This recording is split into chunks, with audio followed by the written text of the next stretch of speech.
And now I'm going live with Facebook. Hare Krishna, Hare Krishna. My Dandavat pranams to everybody. Haribol, Haribol. Today is the 13th of February 2024, Tuesday.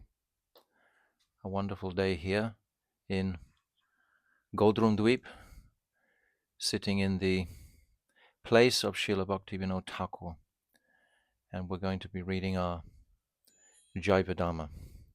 So we'll have a short kirtan first and then we'll begin.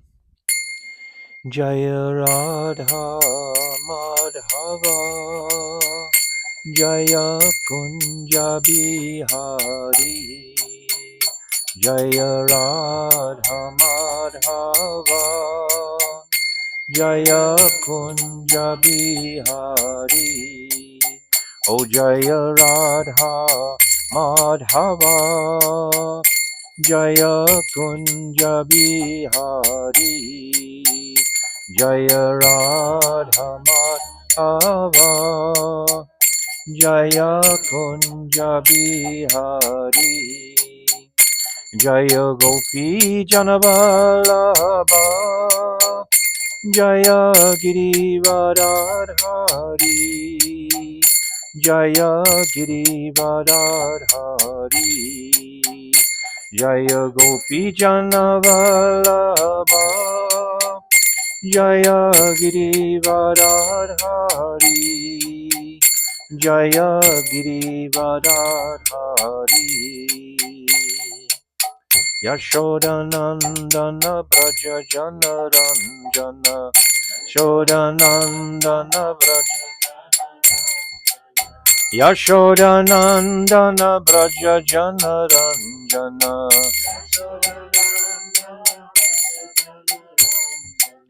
Yamuna Tira Vanachari Yamuna Tira Vanachari Yamuna Tira Vanachari Tira Vanachari O Jaya Radha Madhava Jaya Kunja Bihari Jaya Radha Madhava Jaya Kunja Bihari O Jaya Radha Madhava Jaya Kunja Bihari Jaya Radha Madhava Jaya Kunja Bihari O Hare Krishna Krishna Krishna Hare Hare Hare Ramo Ramo Ramo Hare Hare Hare Krishna Krishna Krishna Hare Hare Hare Ramo Ramo Ramo Hare Hare O Hare Krishna Krishna Krishna Hare Hare Hare Ramo Ramo Ramo Hare Hare Hare Krishna Krishna Krishna Hare Hare Hare Ramo Ramo Ramo Hare Hare O Hare Krishna Krishna Krishna Hare Hare Hare Ramo Ramo Ramo Hare Hare Hare Krishna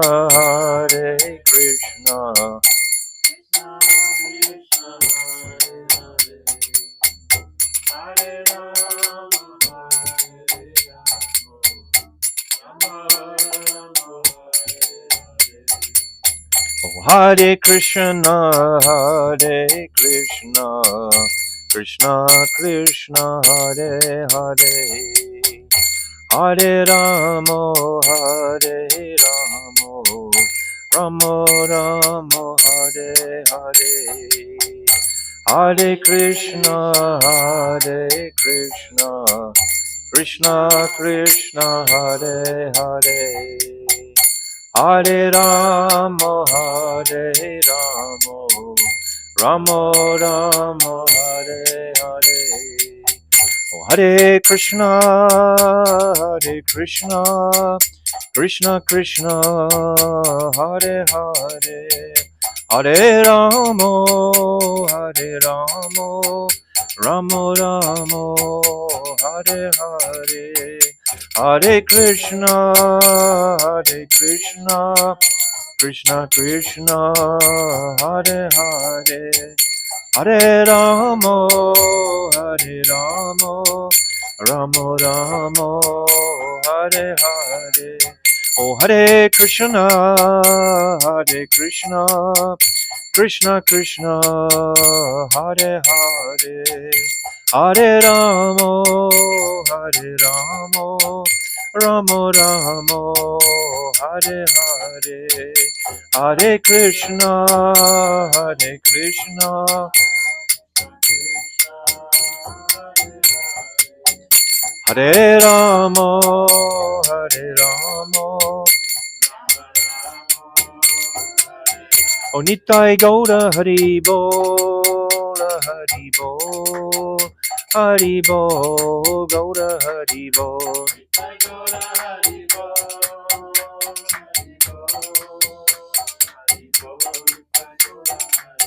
Jaya Nityananda Rai, Jaya Nityananda Rai, Nityananda Rai, Jaya Nityananda Rai.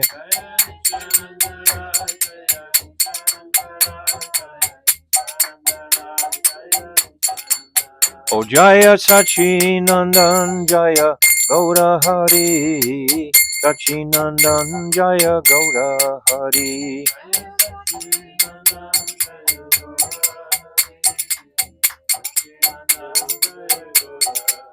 O Jaya Radha, Madana Mohan Radha, Madana Mohan Radhe.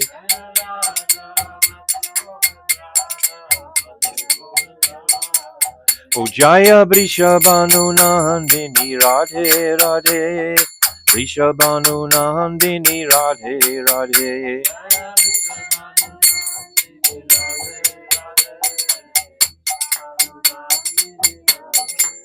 O Radhe, Radhe, Radhe, Radhe, Radhe, Radhe, Radhe, Radhe. Jai Shri Shri Guru Garanga Ganhavika Giridhari Radha Madan Mohan Ju Ki Jai Varishabhanu Nandini Vareshwari Radharani Ki Jai Jai Nityananda Rai Ki Jai Jai Sachinandana Gaur Hari Ki Jai Srila Bhakti Vinod Thakur Ki Jai Surabhi Kunj Ki Jai Jai Nitya Lila Pravishta Om Asto Tadasara Shishimat Srila Bhakti Vedanta Narayan Goswami Maharaj Ki Jai Jai Nitya Lila Pravishta Om Asto Tadasara Shishimat Srila Bhaktivedanta Swami Srila Prabhupada Ki Jai Jai Nitya Lila Pravishta Om Asto Tadasara Shishimat Srila Bhakti Pragyan Keshav Goswami Maharaj Ki Jai Jai Jagat Guru Nitya Lila Pravishta Om Asto Tadasara Shishimat Srila Bhakti Siddhanta Saraswati Goswami Prabhupada Ki Jai Jai Paramahamsa Mahabhagavat Srila Gaurikishodas Babaji Maharaj Ki Jai Jai Saptam Goswami Srila Sachidananda Bhakti Vinod Thakur Ki Jai Jai Vaishnav Sarvabhauma Jagannath Das Babaji Maharaj Ki Jai Jai Srila Baladevi Dibhushan Gaudi Vedantacharya Ki Jai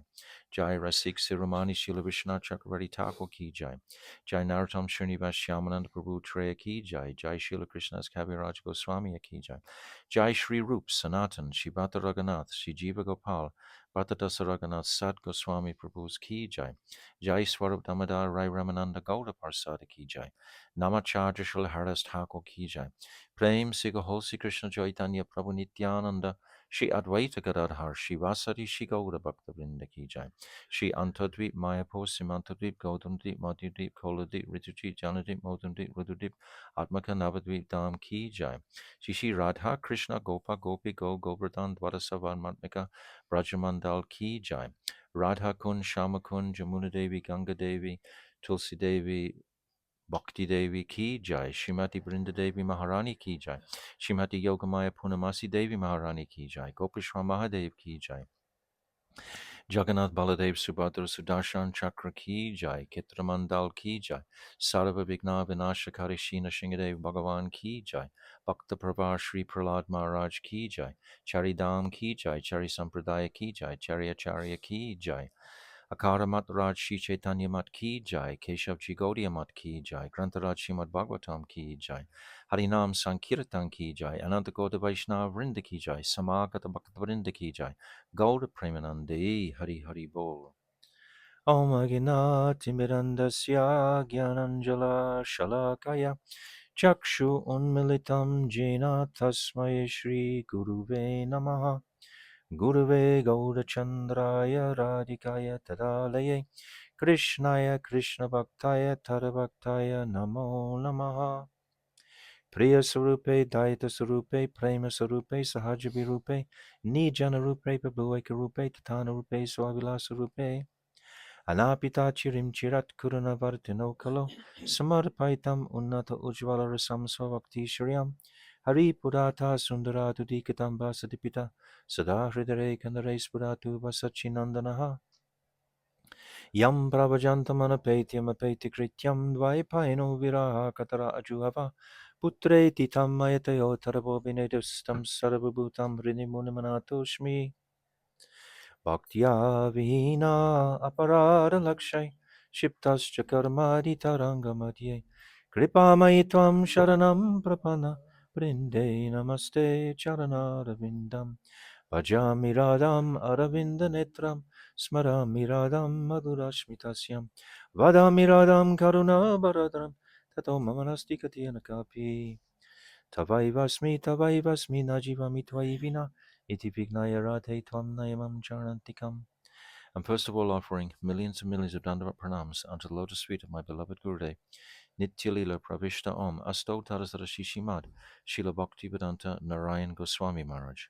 And I'm offering the same again, millions and millions of times, unto the lotus feet of my beloved, Nityalila Pravishta Om, Asto Tarasara Shishimad, Srila Bhaktivedanta Swami Srila Prabhupada. And again, I'm offering my Dandavat pranams to Namo Bhakti Vinodaya Satchidananda Namane Gauda Shakti Swarupaya Rupanuga Varayate, and all our illustrious Rupanuga Guru Vargya and all the Vaishnava and Vaishnavi devotees of the Lord. My Dandavat pranams to all of you. Vanchakalpatarubhyascha Kripa Sindhubhyevacha Patitanam Pavnebhyo Vaishnavena Namaha. So welcome everybody. So we're doing our Fal Shruti, and we're into the first 5 verses. Yes, yesterday we did the last 4, so today we're going to read again the first 5 verses from the Fal Shruti. Pritivitayata kata dharma namechale bhagavata kaheshava paripurna chale. As indicated in Srimad Bhagavatam 1.1.2, all the philosophies on earth that are celebrated as dharma are utterly deceptive. What a bombshell. Really and truly consider. All the philosophies on earth that are celebrated as dharma are utterly deceptive. Quite a very, what do you call, pragmatic is the right word? Significant statement. And he's giving the quote from 112. Dharma projita kaitavatra parama nirmatsaranam shatam. Why are all the philosophies on earth deceptive? Because they have some taint of envy within them. There's still some remnant of this envious mentality. I want to be better. And moksha ultimately is an impersonal realization. Nothing will travel to the transcendental realm through achieving the state of moksha. In the state of moksha, that's this material liberation, so to speak. We also often give the example like you're banging your head against a wall, and then you stop banging your head and you say, well, now I'm free. Now I'm liberated from that. You know, we're suffering in this material world, and when we stop the suffering, then I'm liberated. You understand? There's no sambandha there. There's no relationship. There's no connection. How is that transcendental? It's just you're not suffering anymore. Brahma Bhuta Prasanatmana Sochati Nakanchati. So all these philosophies that these four purusarthas, we'll discuss in the next verse, are utterly deceptive. But I always am so gladdened at heart to see the Srimad Bhagavatam mentioned at the very beginning of the Falshruti. It gives us the context and the mood that Srimad Bhagavatam is being adhered to in this Shastra. This is where our focus is on this Amala Purana, this most sacred of all Puranas in Kali Yuga. It's the conclusion that Mahaprabhu supports. You remember the beautiful verse, Aradayo Bhagavan Brajeshat Tanayas Tad Dharma Vrindavanam. Who is that Supreme Lord? He's the son of the king of Braj, Nanda Baba. He's Krishna. And who are the most worshipable devotees? What's it? Ramya Kachit Upasana Braja Vaduru Vargena Vakalpite. The gopis are the most worshipable of all the devotees. And this Srimad Bhagavatam, Pramanam Amalam, Srimad Bhagavatam, Pramanam Amalam. Yes, this is the Amala Purana. This is the Immaculate Purana. And Sri Chaitanya Mahaprabhu Matam Idam Tatradaros Tatparaha. This is the opinion of Chaitanya Mahaprabhu. As soon as we mention the name Chaitanya Mahaprabhu, everything becomes balanced. We're not going like headlong into Braj without the conception of Mahaprabhu or Nityananda. We're actually holding on to the lotus feet of Sachinandan Gaurahi, who is taking us into Braj. So, next verse. Chale dharma chadikara satya dharma mati chatuvarya tyaji dara nitya prema gati. One should completely abandon such deceptive dharmas and absorb the mind in true dharma. In other words, one should give up the fourfold goals of material life, dharma, artha, kama, moksha, and aspire solely for the ultimate destination of nitya prem. Nitya prem is beyond even Vaikuntha. Vaikuntha is a glorified liberation condition. Sarupya, Sharsti, Salokya, these four stages, Sharsti, Samipya, Sarupya, and what? Salokya. Four, did I say them? Yeah. 4 stages. And they're all like glorified, liberated stages. But how intense is the relationship in Vaikuntha? Krishna, Narayan, doesn't even have a mother and father. So there's no birth in Vaikuntha. There's no childhood pastimes of anybody in Vaikuntha. We're not demeaning it. It's the most glorious attainment, no doubt, but we should consider the qualities of that realm and not necessarily aspire for it. We have the opportunity to aspire for the highest conception by the mercy of Mahaprabhu. So we have to put all this in context and go beyond Vaikuntha. We even go beyond Dwarka. In Dwarka, everyone is considering Krishna is a great king, a great prince. Their relationship is only Aishwarya. Like Queen Kunti in the 8th chapter of Bhagavatam, she can't conceive of Krishna, the absolute reality, being bound by his mother to a grinding mortar. She's just like bewildered by that conception. She can't cope with it. Really. But in Braj, because everyone adores Krishna to such a degree and intensity, Krishna will reciprocate with that adoration. Krishna is controlled by love. What is the nature of the gopis called in Braj? Samartarati. It controls Krishna. In Dwarka, it's Samanjasarati. It can't control Krishna. The queens go up to a stage of anurag. That's their height of their prem. So we hear from the mercy of Mahaprabhu about these stages only because we're born in this darkness of this particular Danya Kali Yuga. It's exceptional.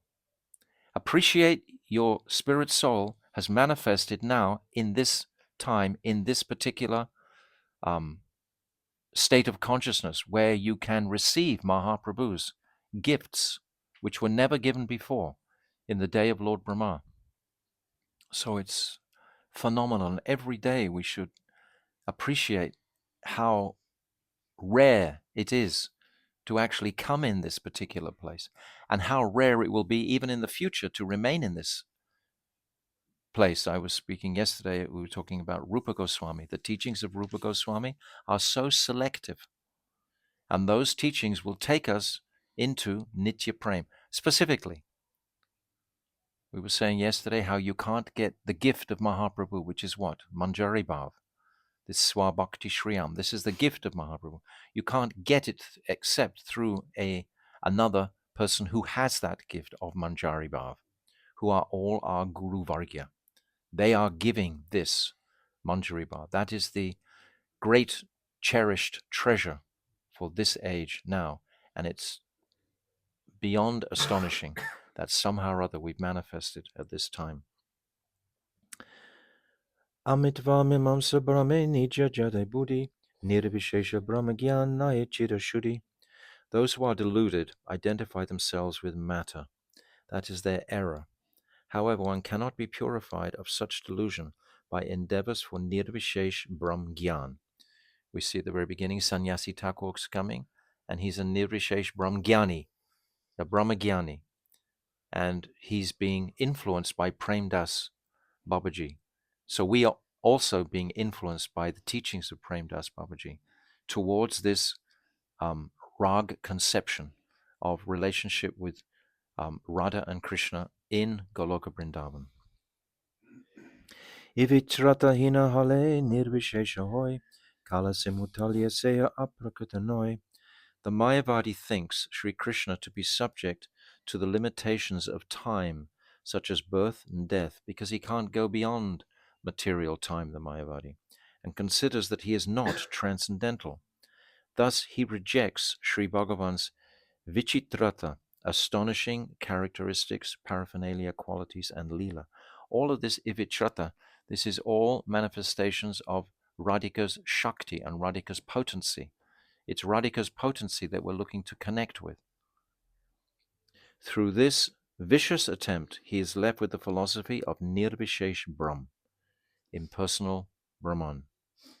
Kande Jnana Hoya Dharma Ache Sunishchaya Prakritita Hoila Kabu Aprakitanaya. Such base and contemptible Gyan, which arises out of an attempt to dismember the divine form of Bhagavan, is only fit to be rejected. Why is it going to dismember the form of Bhagavan? Because you're only limiting him just to his Brahman effulgence. What is the quality of the Brahman effulgence? Gyan and Vairagya, knowledge and renunciation. Krishna has 6 qualities. Remember? Beauty is the principal quality. And then is strength, fame, and opulence, or wealth. These are the 4 qualities, principal, and they all apply directly to Krishna. But knowledge and Vairagya are attributes of a quality. They're not direct qualities. This Gyan you can find in a library, like we've spoken about. And this Tapasya or Vairagya is a negative quality. It's not a positive attribute. It's not a positive quality. So these are the 2 qualities that make up the Brahmajyoti. So just by focusing on that Brahmajyoti, you're denying the rest of the existence of Bhagavan. This is hurtful. If I speak to you, but I'm not really looking at you and I'm not really thinking about you, you're going to feel, well, he doesn't really love me. He's not really thinking about me. He's distracting. So like that, Krishna is also. And why do we do that? Out of fear. Always out of fear. We have to look at and analyze it. It is prakrita, materialistic, and should never be given credence as aprakat dham. Yes, we should never consider that this gyan is spiritual, apricot. How can something from this world manifest to create a transcendental state of consciousness? It's like if you're caught in a well and no one throws you a rope, you can never get out. So what is that rope? That rope is the connection with Guru. So we're in this material realm, and it's not by our expertise in Gyan that we're going to crash out of here. You may achieve moksha, yes, through Gyan. That is the goal of moksha, to achieve Gyan, goal of Gyan, to achieve moksha, but certainly not transcendence. So all of these points Bhaktivinoda Thakur gives us right at the beginning. So now we're coming to our chapter 11, which is really fascinating. The mullah, Badruddin Sahib, he's come to politely speak and converse with the Vaishnavas. He knows intuitively that he hasn't appreciated fully the supreme absolute reality. He knows that something is lacking, otherwise he wouldn't have come.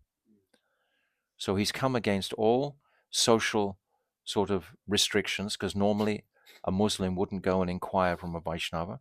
But this particular mullah means a religious man. He's considered, and his name, it's described, the etymology of his name, it means the full moon of knowledge. He's in knowledge, the full moon of knowledge, yet he's speaking his questions to the servant of the full moon of Gora. This is the knowledge that is going to be revealed to us. It's coming from the full moon of Gora. So yesterday we described the whole pastime, and they're sitting with their beautiful stallions and their 50 well-dressed Muslims are there in an assembly, and a few Vaishnavas looking very humble in their presence, but many Hindus have actually come in to listen to the conversation. So it's a big assembly now of devotees and Muslims, and they're going to ask these questions. So yesterday we asked the question, we spoke about the question, and he had a doubt about the form of Krishna, because in Islam they're prohibited to worship a form of God. They believe that it will denigate God to a material property, so to speak, or a material, what do you call, quality? What? Conception, yes, very good, yes. They'll bring him to a material conception. So we also need to know clearly what is the Siddhanta about idolatry, because many people will criticize the devotees. Why are you worshipping the form of Krishna? So this chapter is going to reveal many of these truths, which is very, very helpful for the Vaishnavas to absorb deeply and appreciate. So he's asked this question, and I spoke the question yesterday, and Pandit Gaurachandra is about to answer this question. So I'll read the last part of his question just to refresh us, starting from the middle of page 245. However, I am not satisfied with this answer. That's what I just said. He's not satisfied with this answer. He's been inquiring about this formlessness of the Lord, because creating an imaginary form of Allah is the work of Satan. It is known as Bhut, and it is completely forbidden to worship it. Far from pleasing Allah, such worship only makes one subject to his punishment. Yes, the Muslims are very afraid. It's the god of fear. He puts fear. And they, in turn, also try to put that fear into those who are not Muslims, rather than the quality of love, which is what the Hindu will do, or the Vaishnava certainly will do. This quality of fear is also very tangible in the world, and it's owned by who? By the demons. Fear and control, we've said before many times. We want to know, hang on a sec. Far from punishment.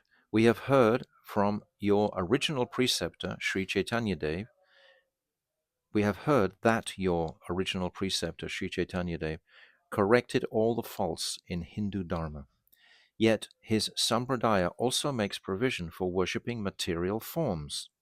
We want to know why you Vaishnavas have not given up the worship of material forms, although you are expert in the decisions of Shastra. So we know this assembly has come to glorify this beautiful Vishnu Priya's Murti of Sachinandan Mahaprabhu, This is the purpose of this whole occasion, and they're being challenged on it. So the Vaishnava Pandits were inwardly amused at the mullah's question, because it's actually such a basic question. It's not so difficult for a Vaishnava to answer this question.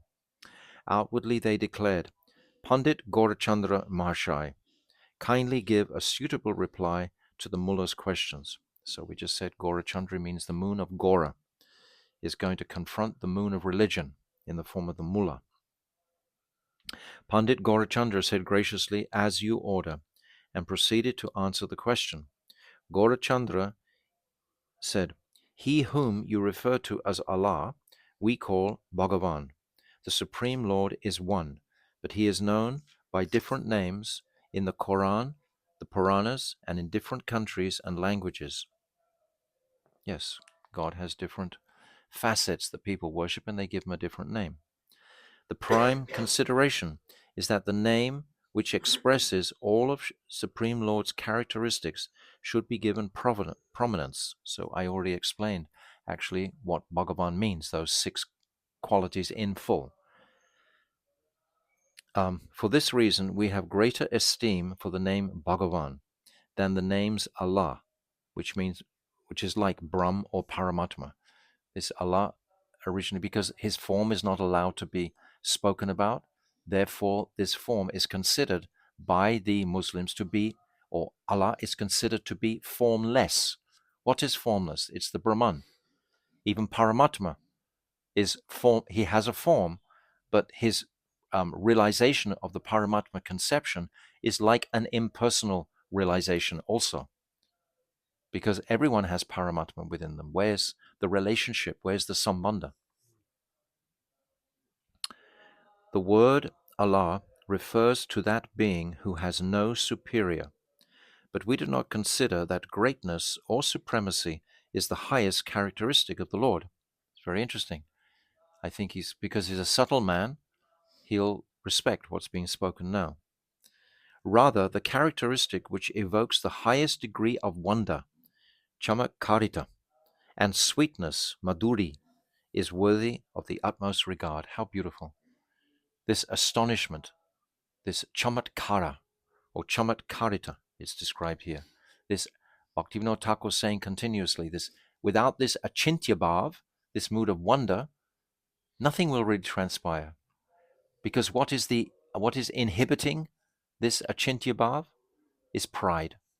If I think I know so much things, how can this sense of wonderment come in the heart of the aspiring sadhak, just like a child? A child doesn't have pride because he doesn't have any experience, basically. So he's been walking around in a constant state of wonderment because he has no obstruction to pride. But generally, as we grow older, we pick up all these trappings of our apparent expertise in all this, that, and the other, and it restricts our unlimited flow towards the Supreme with astonishment. We've just described the same in the Falshruti, this ivitrata. You deny the ivitrata. You diminishes innocence. Huh? Diminishes innocence. Definitely, definitely, definitely. And we should aspire for that innocent. We call it in the Vaishnava terminology simplicity. A simple devotee is considered a very good quality for a devotee. That simplicity of thought, of heart. Absolute shraddha that we can understand Krishna can pick up a mountain with his little finger. We don't have any problem with that. Remember the story of the cobbler, when the cobbler was asking Narad, who was on his way to Vaikuntha, oh, please tell me what Lord Narayan is doing. And then Narad went a bit further, and the Brahmin said, oh, you're going to Vaikuntha? Tell me what Brahman's doing, what Lord Narayan's doing. Remember the story? And then he came back, and he told the cobbler, oh, Lord Narayan, he's threading a camel through the eye of a needle. And that cobbler just jumped for joy, was so completely in ecstasy. Yes, could completely. Then he went and told the same thing to the Brahmana. The Brahmana said, oh, you didn't even go to Vaikuntha. How can I believe that Narayan is putting a camel through the eye of a needle? So he had this achintya bhav. Why? Because the Brahmin was very proud of his Brahminical caste, etc., etc., etc. It's a very good analogy, story to appreciate this. Something that is exceedingly great inspires one type of wonder, but minuteness is a counterpart to greatness, and it inspires another type of wonder. I bet he'd never thought of that before, the mullah. Hence, the name Allah does not express the highest limit of wonder, because it expresses greatness, but not minuteness. On the other hand, the word Bhagavan implies every type of wonder imaginable. So first of all, he's trying to show the nature of the worship of the Hindu god, Bhagavan, and its etymology, etc. What does it mean? Against the limited name of Allah, which only means greatness. So we should appreciate these points. Because perhaps you might meet some Muslims.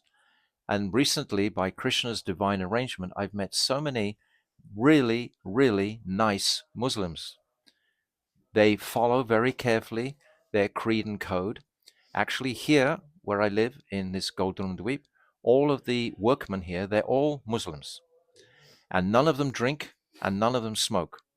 And as soon as you want to call a Hindu tradesman, they'll probably come smelling of whiskey or something. Most of them are alcoholics. It's quite tragic, and it's just unique that I'm experiencing this because they become frustrated with life, etc. So India has a big problem in this area of alcoholism and so on. But the Muslims are very strict. Huh? At the airport, the only thing to sell there was whiskey. Yes, right. There you go. But the Muslims, they are very strict about their regulated principles. Even though they have other defects, of course, the principal defect is the way they kill the cows. We can't even begin to go there. That's abominable. But nevertheless, the characters, because this devotional service is, if Mahaprabhu is going to touch you with some of his potency, all people should be captured by Mahaprabhu's mercy. And if some connection can be made, like giving them prasadam, etc., I have a local little cleaning man comes, and I've given him buckets of prasadam. And he chants Hare Krishna every time he sees me now. He says, Hari Bol, Hari Bol, Hari Bol. So who knows what his future destiny is just because of that sukriti he's incurring by being here. So the devotee is always looking for an opportunity to share Mahaprabhu's gifts. Hence the name Allah does not express the highest. Oh, I said that. The first characteristic of Bhagavan is complete Aishwarya, opulence, which refers to the ultimate limit of greatness and minuteness. The second characteristic is that he is the most powerful because he possesses all Shaktis, Sarva Shakti Mata. That which is beyond the reach of human intellect is governed by Ishwara's Achintya Shakti, inconceivable potency, beyond the conditioned jiva's intellect, by which he simultaneously possesses form and is formless. Now he's really blowing him out. He's not only giving the idea that minuteness is a great quality, but he's saying that form as well as formlessness is, everything is included within Bhagavan. There's no restriction. So he's trying to dismantle his conception of this absolute not having these extra qualities of minuteness and of this achintya shakti, this wonder.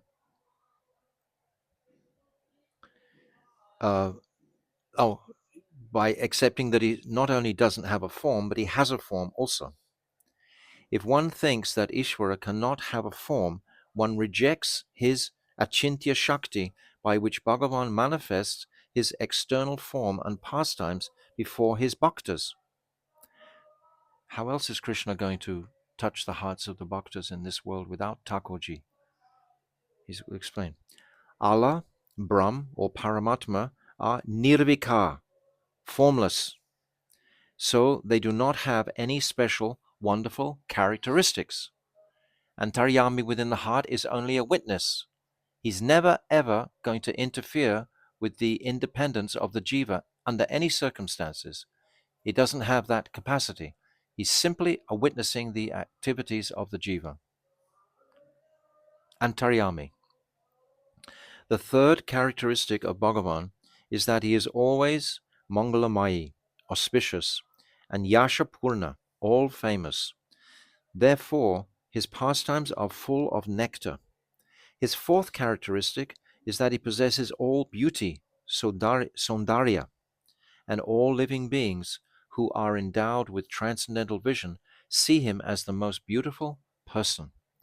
This quality of beauty, Krishna means all attractive.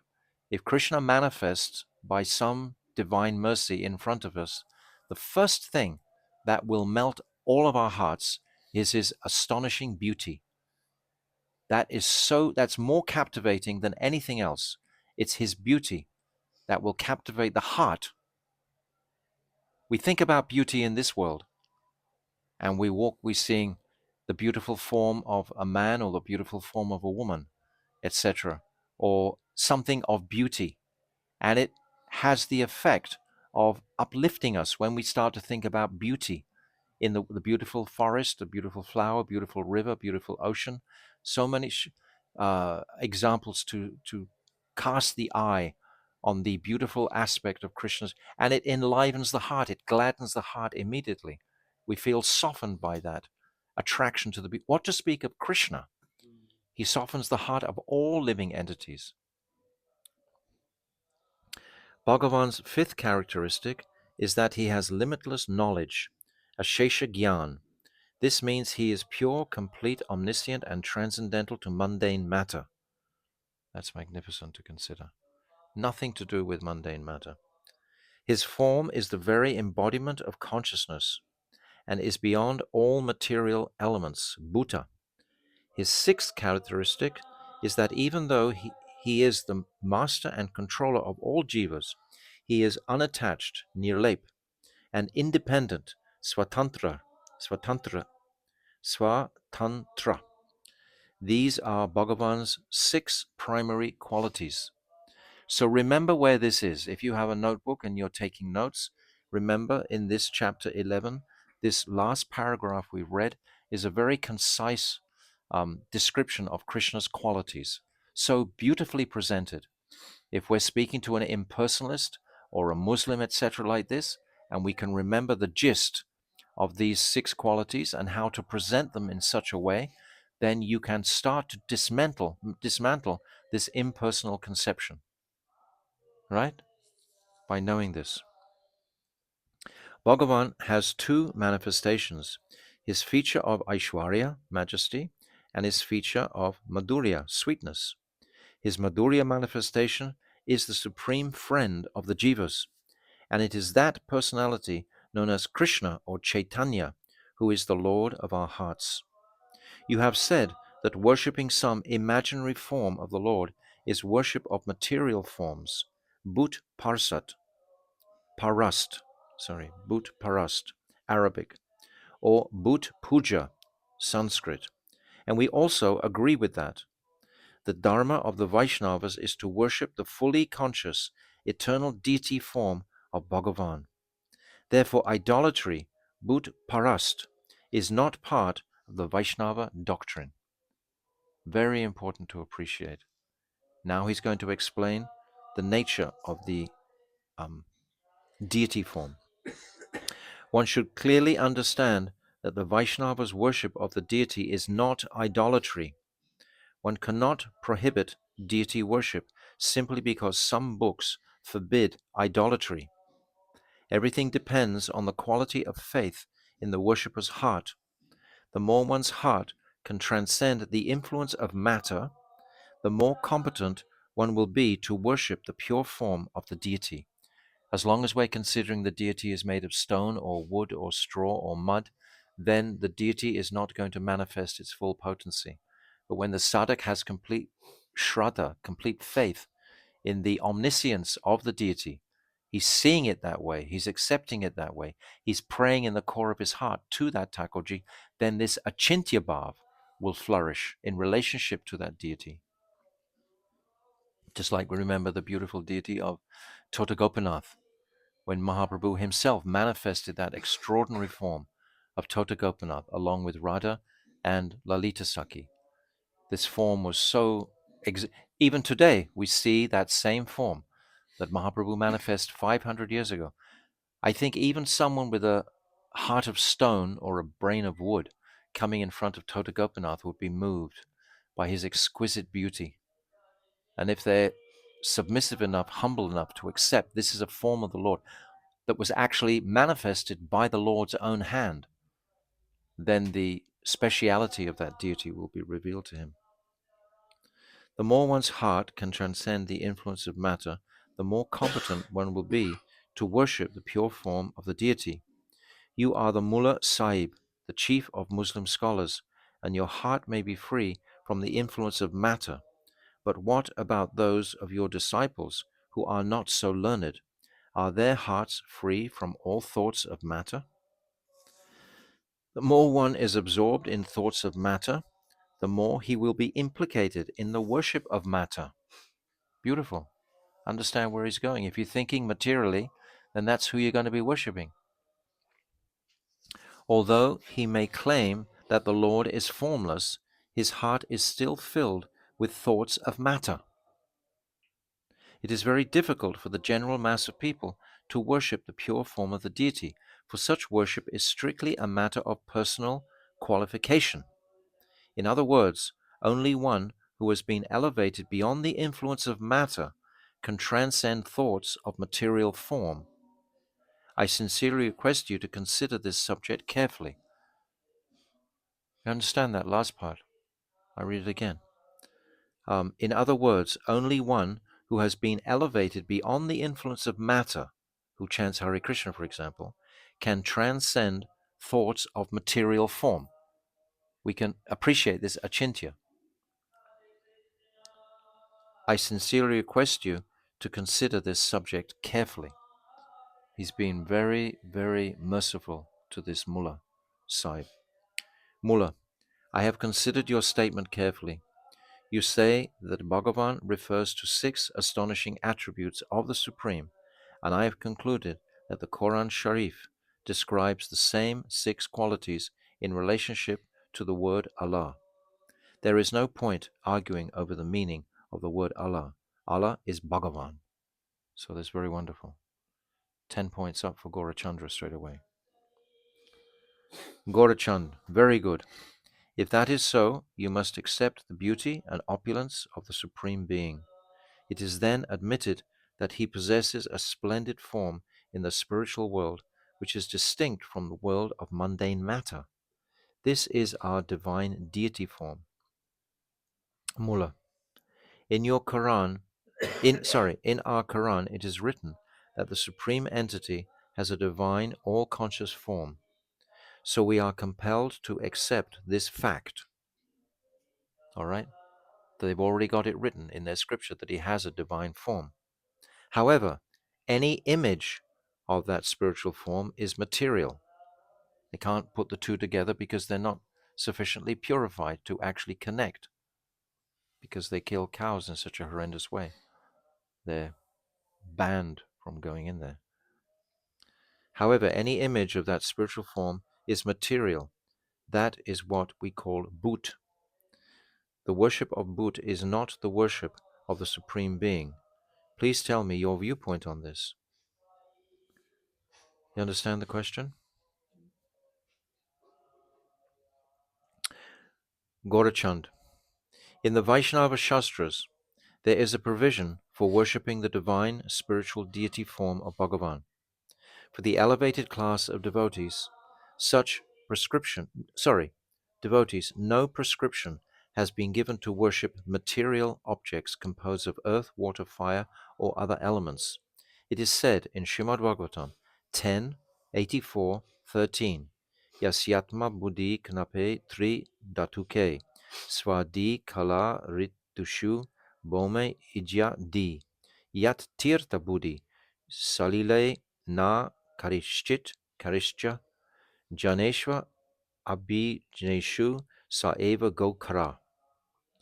One who considers this corpse-like body composed of the 3 elements, Sata, Pitta, and Kapha, Vata, Pitta, and Kapha, to be his real self, who regards his wife, children, and others to be his very own, who considers mundane forms made of earth, stone, or wood to be worshipable, and who regards mere water to be a place of pilgrimage, but who does not consider the Bhagavat Bhaktas to be more dear than his very self. to be his very own, to be worshipable, and to be places of pilgrimage. So 4 qualifications here: to be his very self, to be his very own, to be worshipable, and to be places of pilgrimage.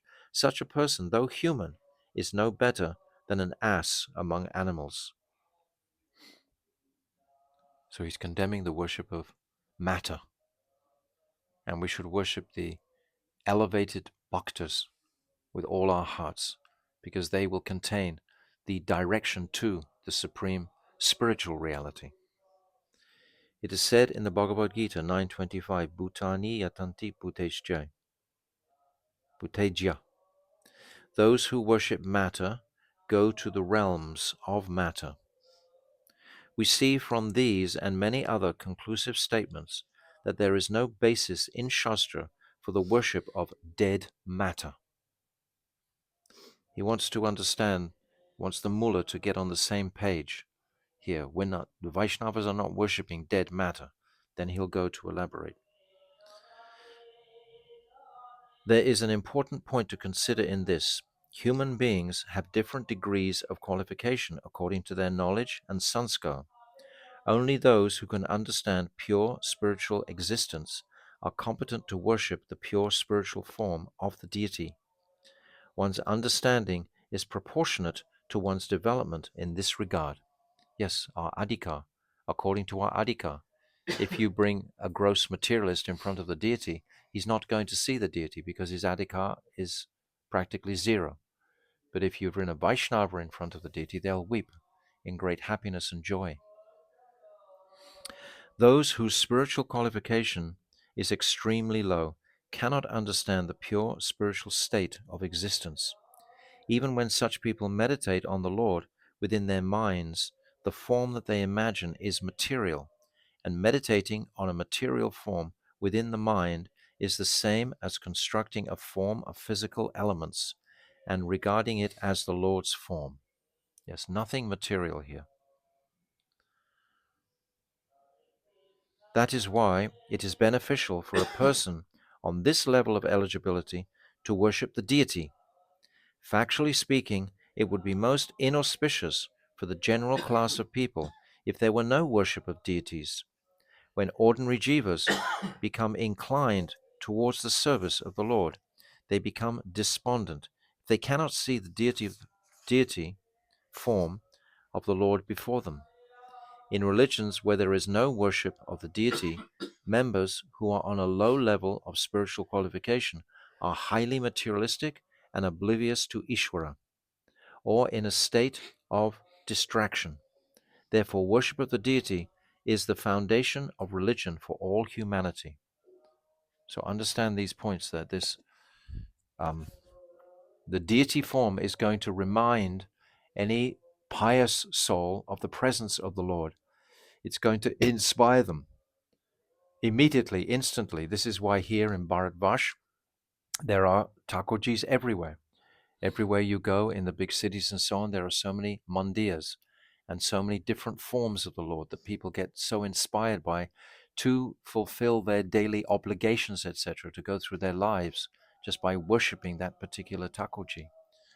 So they become the focus point. And then it's very important for our faith, because faith, Shraddha, is the very first quality on this path to prem. Our faith has to be cultivated. And if daily we're able to have this opportunity to see the deity, then our faith can be very progressive. And he's saying here that if you are not, if you don't have that opportunity, it's saying in religions where there is no worship of the deity, members are on a low level of spiritual qualification and are highly materialistic and oblivious to Ishvara. You can think of many places in the Western countries. They're not worshipping deities. They're just walking around and they're worshipping money, or they're worshipping sex life, or they're worshipping, what else are they worshipping? Come on, you've just come from England today. Huh? What? Google. Football. Football. Okay, football. Yes, they worship football. Okay. Huh? Politicians. Sorry? Politicians. They worship politicians. Kali Krishna? Politicians. Politicians, yes, sorry, I'm not hearing so well. Politicians, yes. These are the idols. These are their Thakurjis. They're putting faith in them. Even though their faith has been broken all the way along the line, still they have nothing else to put their faith in. How tragic. How absolutely heartbreakingly tragic for those people who don't have any pure object to put their faith in. It's tragic. Whereas in contrast, you see here in Bharadvaj, many people will visit the temple daily and get like a shot in the arm, so to speak, rejuvenation of their spiritual motivation. Every day they will go. And they're making this connection with a particular deity. It's very wonderful. The form of Parameshwara is revealed to the Mahajans through their trance of unalloyed Gyan Yoga, and they meditate on that pure transcendental form in their hearts. Now he's going to give where the deity comes from, which are purified by bhakti. These are the Mahabhagavats, the Mahajans. When the bhakta's heart is revealed to the world after his continuous meditation, the image of the Lord's transcendental form is fashioned in this mundane world. So first of all, it's revealed in the form of the transcendental heart of the practitioner, and then he will manifest it himself in this world. The divine form of the Lord, having been reflected in this way by the Mahajans, has become the form of the deity. It's reflected out of the heart of the pure sadhaks, the Mahajans, the pure devotee. This form is being reflected out. We look at so many of these deities. Aren't they utterly astonishing? Sometimes you see the features of Radhika or you see the features of Krishna and they look otherworldly. It looks almost inconceivable how they could have manifested such a sublime form and countenance of so many of these Thakurjis. It's astonishing. We see across the river Radha Madhav, such large, imposing forms, and their beautiful expressions melt the hearts of thousands of people regularly. This is wonderful. This is very wonderful. The deity form is always Chinmaya, spiritual and conscious, for those who are on the highest platform of eligibility. Yes, if we're on that platform, we'll see non-different. And then we'll start to, in our hearts, communicate with that deity. How can I serve that deity? Naturally, that will come. Those on the intermediate level see the deity as endowed with perception and awareness, manomaya. This means that the intermediate devotee has faith that the deity is conscious of his thoughts and prayers. Right? When we're in front of the deity, we're opening ourselves to the deity and we're appreciating the deity understands my heart. That's what it means here. And accepts his mood of worship. However, the intermediate devotee, unlike the advanced devotee, does not directly perceive the deity as the spiritual all-conscious form of Bhagavan, because his knowledge is limited. He hasn't matured his transcendental knowledge of who is Bhagavan yet. That hasn't matured by Bhagavan's mercy. That knowledge hasn't manifested yet. So he's still remaining on the intermediate platform. Understand? Understand that? No one's saying anything. Do you understand it? Yes. Okay. Unlike the advanced devotee who does not directly perceive the deity as the spiritual all-conscious form of Bhagavan, those on the lowest level initially see the deity as material, Jadamaya, but in time the deity reveals his pure spiritual form to the intelligence purified by spiritual love. It's coming by mercy, by the mercy of Thakurji. That lower intelligent person will come to appreciate the beauty and speciality of that deity. In his heart, Krishna will inspire the intelligence to perceive. Reveals his pure spiritual form to the intelligence purified by spiritual love. Consequently, the deity form of Bhagavan is suitable to be worshipped and served by all classes of devotees, whether a low class or medium class or advanced class. In the low class, then they will be inspired by Krishna to eventually come to that intermediate vision, and the intermediate devotee will eventually come to the advanced stage. It is unnecessary to worship an imaginary form, but it is highly beneficial to worship Bhagavan's eternal deity form. It's covering a lot of ground here. These are all very powerful sentences. Each sentence by sentence has its own weight here. The Vaishnava Sampradayas give this provision for people of these three levels of eligibility to worship the deity. There is no fault in this, for it is the only arrangement by which the jivas can gradually attain auspiciousness. This is confirmed in Srimad Bhagavatam 11:14-26. Yata yatatma parimarijayate so mat punya gata shravana bidananaha tata pashyati vastu sukshman chakshush yataivanjuna samprayuktam. I'm not very good for the verses, but anyway, you can read it yourself. My Brahmin friend isn't present at the moment, who usually recites, so.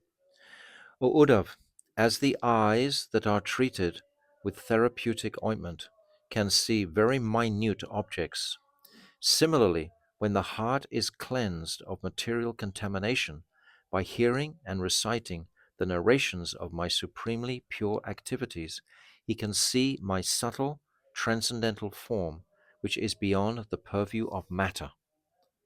So this is going to be in the stage of the advanced person viewing the Lord. His intelligence will have become so purified, his subtle intelligence will have become pure by the mercy of the Lord. The Jivatma is covered by the material mind, and in this state he cannot know himself or render service to Paramatma. However, by performing sadhan bhakti, which consists of hearing, chanting, and other devotional practices, the Atma gradually develops spiritual power.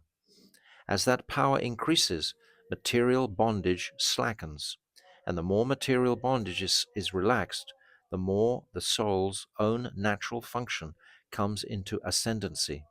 Thus, one gradually attains direct perception of the self and Ishvara and engages directly in spiritual activities.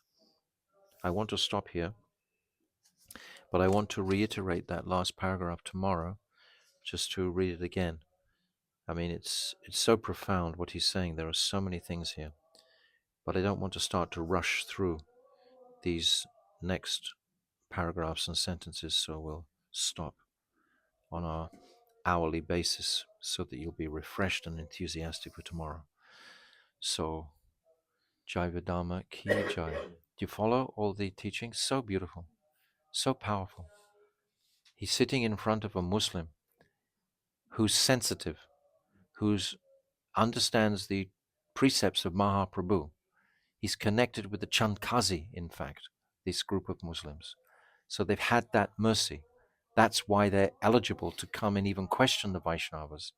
But these truths are so beautiful that Gaurachand is unpacking in front of him, showing the reality of the deity, how it's manifesting from the heart of that Mahajan, that pure devotee. So very profound, beautiful teachings. This is an amazing chapter. I'm really feeling inspired by it. Jaiva Dharma Ki Jai, Srila Bhaktivinoda Thakur Ki Jai, Anantakota Vaishnava Vrinda Ki Jai, Gaura Premanandi.